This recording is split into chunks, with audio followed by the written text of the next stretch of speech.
Om Shanti. My name is Judy Rogers. I am a Brahma Kumari who lives in New York, and I'm here today with Sister Mohini, who is the coordinator of the Brahma Kumaris activities in the Western Hemisphere, North and South America and the Caribbean. And we're talking today about an aspect of consciousness, which is the relationship between the self and matter. And Sister Mohini, these are unusual times. I mean, we have hurricanes in New York City and drought in the Midwest of the US and in India. So everyone's wondering what's going on with matter, with the world of matter. So I wondered if you could talk a little bit about the relationship between the soul, or the unlimited or energy, and matter. I think that one should really look at how first relationship is between soul and body, because your immediate relationship is really with the body. And we all know, or maybe some might not have thought about it, that this body is part of elements, is from the matter, right? So my relationship as a soul with body, and that is what I see. So that means I'm using my eyes, I'm using my hands to do actions, or I'm walking. So first I have to really one is my consciousness, then this consciousness of love and peace has to change into actions. It's not only, there is a saying, as you sow, so you reap. But how do you sow? How are you doing it? Is soul or consciousness is using the body? So when there is anger, or there is arrogance, or there are desires, and so through our sense organs we keep doing it, right? So first what is affected is your own body. Like suddenly you are angry or you are sad. So when you are angry, so you might say it's coming from consciousness or something from past or from hurt, but because you are through your eyes, the way you see, the way you speak, so you are very violent at this time to your own body first. And then what you're spreading actually outside in the world are not only those vibrations, but ugliness. If somebody looks at you when you are angry, you completely have different face, and sometimes it's so much like stern eye, or then people don't forget it easily, it leaves a impact on the minds also. So I think if that relationship is understood, that means the body is from 5 elements. Like I breathe, but then from where? Air is outside and I breathe. And then again when I exhale, then it's going out. So there is deep connection, of heat, or whether earth, so everything is going in and out from the body. So that means I am part of this whole unlimited universe in a way. So what kind of energy I create in the world? So if somebody is peaceful, and seeing others with that peaceful quality, going to the places which are right places, doing the actions of generosity, so all that is really also going into the matter. So I feel that at this time, whatever is happening, we might just say that it's not right way of living and all that, but I think basically the energy which we are producing is lot of anger there, lot of sorrow there. And so because of the negative energy which we are producing in the elements, so elements rebel too, in some form or other. So when people say, we have hurricane or this happened, recently I heard they say, oh, this woman, as soon as she comes, she only comes as a hurricane and disappears. So that means like you have nature of criticizing or favoring people, creating conflict. You're not aware because you're thinking you're doing something good, but then others see it as a hurricane. No? So when they compare that personality as hurricane, or sometimes some people say, in anger you become so red, it was like fire, it was like fire of anger. So what is happening is that individually, then we all collectively. So the response of the elements are also in a collective way. Who is going to suffer? Who is going to lose? Who is going to go through all the losses? It just happens because we all are part of it.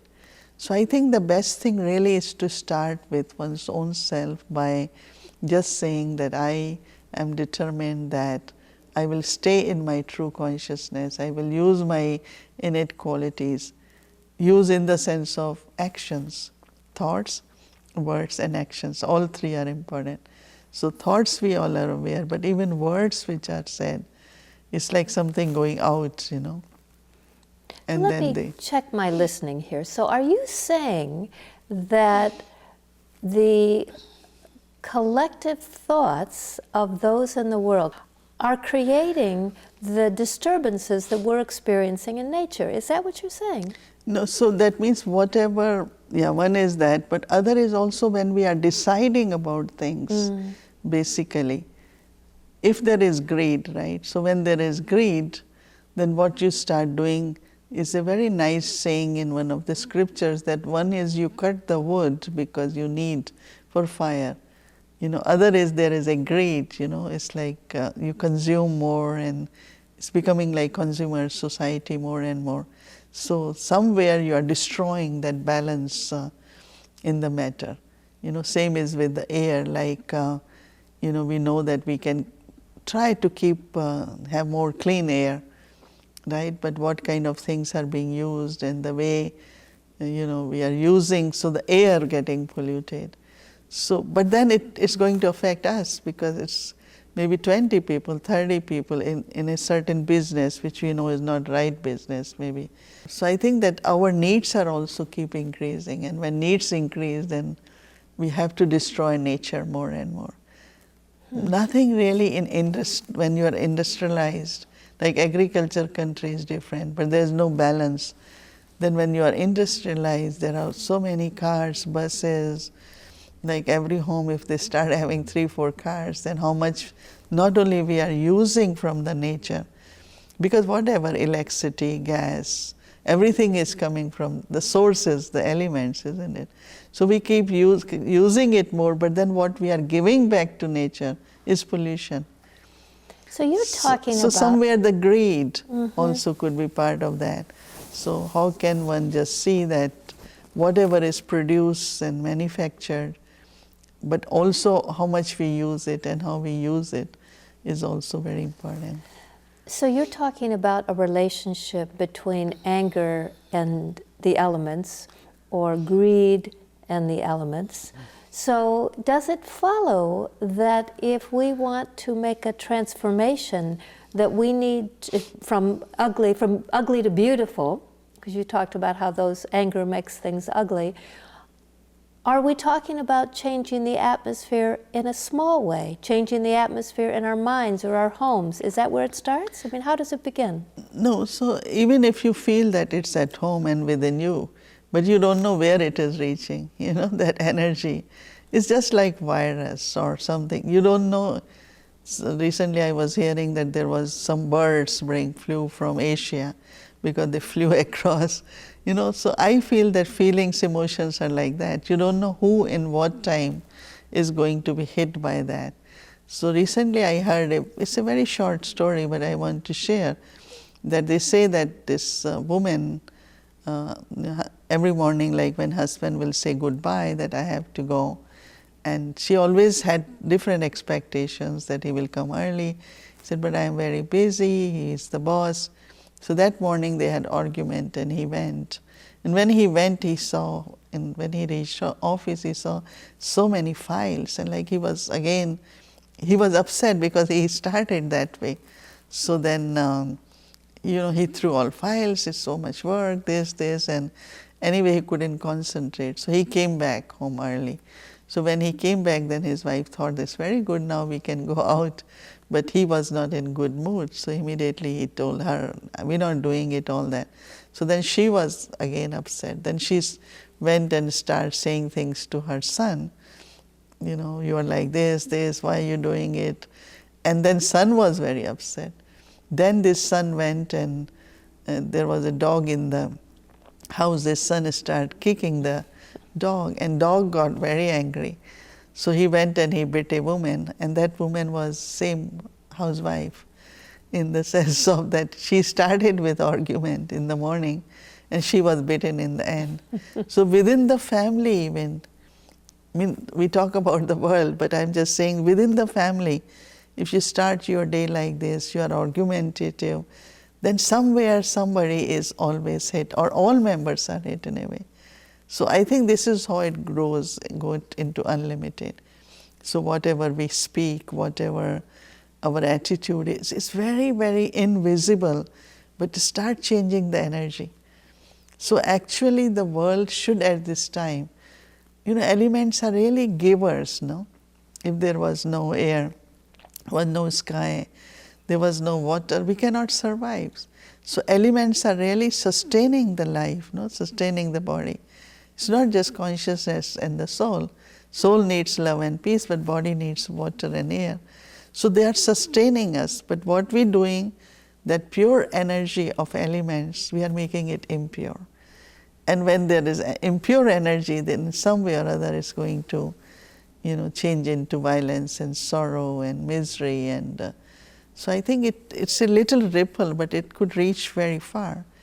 And that is why it is necessary to start with your own self, then in the family, and then create more and more, this kind of energy. Pure energy is important, even for elements. Once their negativity is there, then it will somewhere react, and that's what's happening more and more now. It seems there is a real yearning in the world for this change. People want this change in consciousness and in the relationship with matter. Do you see an example of the way this change is happening? I think people want change outside, but very few really want to change from inside.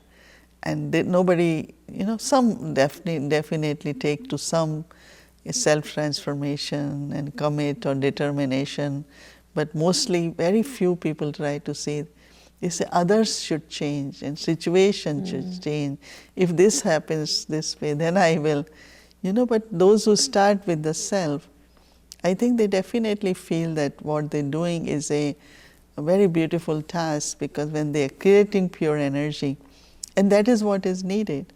Change of consciousness and change of relationship with the matter through that consciousness. And I think that I feel and I hope that more and more people can be inspired for this kind of self-change, self-transformation, and it will begin from consciousness. So desire is there, but requires clear understanding and then the change with determination. Some of the practices one has to take. So we have like a minute or so left. Why don't you just guide us in what would it begin to look like if I decided to change my consciousness in a meditative way? First of all, it's necessary to become aware of my own relationship with body. That body is a costume or it's a vehicle. And actually we can give even a sacred example of, we say it is a worshipping place or a temple for the soul. You look at just a body or costume. So, but then if you also look at something very sacred, so that means when you are using your sense organs, you are very much aware of using these sense organs with love, with peace. And so I think put your consciousness first into your sense organs. Bring that change so that your every action is creating a pure energy in the world outside. Because as much there is purity, there will be peace, there will be happiness, and also prosperity. So really it's the energy, pure energy, which need to be created. And nature and elements will always supply us, always provide us, and will take care of us. Beautiful. Thank you. Om Om Shanti. Shanti.